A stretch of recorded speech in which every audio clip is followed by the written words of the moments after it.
আমার আম্মার নাম জাহানারা বেগম, আম্মার নামে মসজিদের নামকরণ করা যাবে কিনা? যদি না যায় তাহলে একটা নামকরণ করে দেন মেহরবানি করে। মানুষের নামে মসজিদের নামকরণ করা যেতে পারে। উদ্দেশ্য যদি হয় জাস্ট নামকরণ, এখানে নামের জাহির করা, মানুষের কাছ থেকে বাহবা নেওয়া এবং কে করছে, কার ছেলেমেয়েরা করছে সেগুলোর দম্ভ জাহির করা, নাম যশ খ্যাতি, এগুলো যদি উদ্দেশ্য হয় তাহলে সেক্ষেত্রে সেটা তো গুনাহের কথা। এমনিতে কেউ নির্মাণ করেছেন তার মায়ের নামটা থাকলে মানুষ তার জন্য দোয়া করবে, তাদের নিজেদের কোনো দানশীলতা জাহির করা উদ্দেশ্য না হয়, তখন সেক্ষেত্রে ব্যক্তির নামে মসজিদ হতে পারে। কোনো বাড়ির নামে, কোনো ব্যক্তির নামে, কোনো গোত্রের নামে মসজিদ হওয়াতে দোষের কিছু নেই।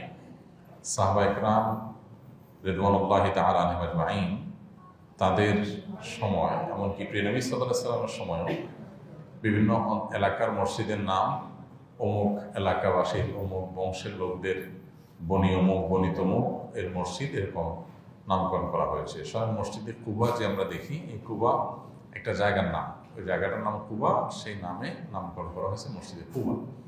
তো এই জন্য মসজিদের নাম কোনো ব্যক্তির নামে, কোনো জায়গার নামে, কোনো প্রতিষ্ঠানের নামে হতে পারে, এটাতে নাজায়েজ কিছু না। কিন্তু উদ্দেশ্য হতে হবে, মসজিদের নির্মাণ উদ্দেশ্য হতে হবে আল্লাহ সন্তুষ্টি। সেখানে নাম যশ খ্যাতির জন্য নাম জুড়ে দিয়েছেন, নিজেদের কর্তৃত্ব জাহিরের জন্য, তাহলে সেক্ষেত্রে সেটা তো গুনাহ হবে।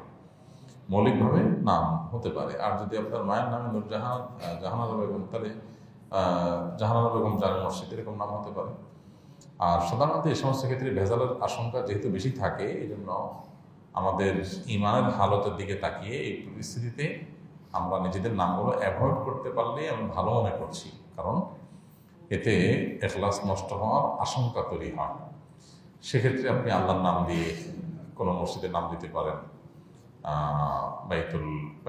বাইতুল রহমান, বাইতুল রহিম, এরকম কোনো নামে দিতে পারেন, অথবা আরও বহু নাম আছে মসজিদের, যে কোনো একটা আপনি দিতে পারেন। প্রয়োজনে ভালো কোনো আলেমের সাথে স্বর্ণাপন্ন হয়ে আপনি আরও কিছু নাম চয়েস করে সেখান থেকে নির্বাচন করতে পারেন। আস-সুন্নাহ ফাউন্ডেশন, উম্মার স্বার্থে সুন্নাহর সাথে।